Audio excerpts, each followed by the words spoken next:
Pourquoi tu te sens vidé? Tu dors 8 heures et pourtant, dès le réveil, tu te sens déjà épuisé.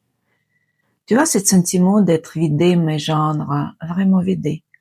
Pas juste une petite fatigue après une longue journée, mais ce truc qui te colle à la peau, ou même dormir 10 heures ne change rien. On va voir dans ce vidéo pourquoi ton réservoir est à sec. Et surtout, comment on va doucement commencer à le remplir. La première chose, ce que j'appelle accumulation. On croit souvent que l'épuisement émotionnel, le burn-out, c'est un énorme drame qui nous tombe dessus. Mais en vrai, c'est beaucoup plus traître. L'accumulation, c'est les petites remarques des collègues qui te laissent passer. C'est l'effet de dire oui pour rendre service alors que tu as juste envie de dire non. C'est cette montagne de petites responsabilités que tu empiles chaque jour. Tu te dis c'est bon, je gère, c'est rien. Mais chaque c'est rien, c'est un goutte d'eau.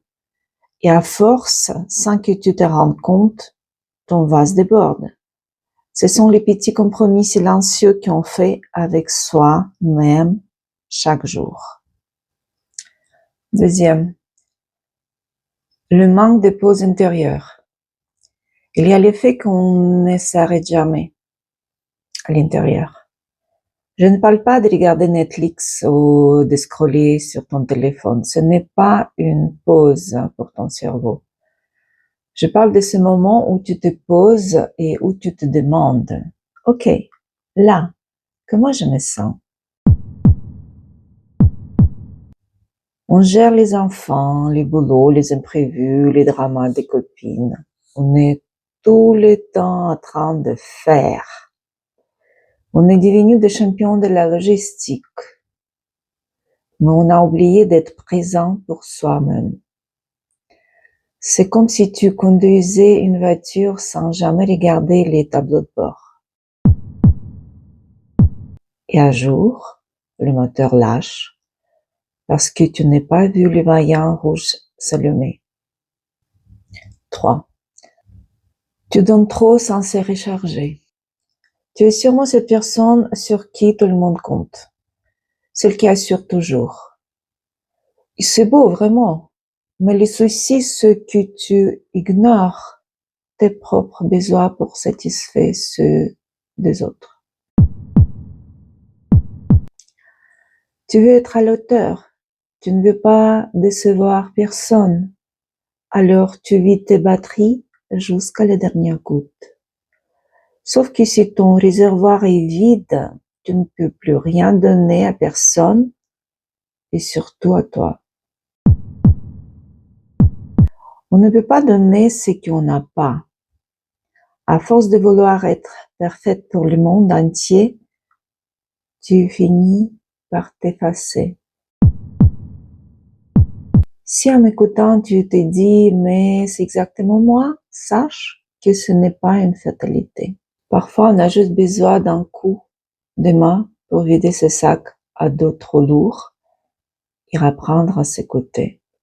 Si tu veux qu'on regarde tes vaillants rouges, le lien est dans la description. Les chemins pour s'en sortir.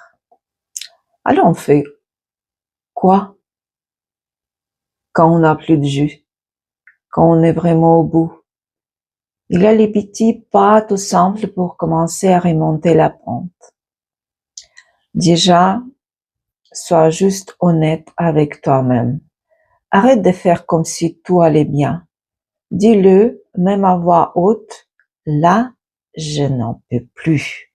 Je suis allé trop loin. On ne peut pas réparer quelque chose si on fait semblant que ce n'est pas cassé. C'est le premier pas pour que ça change.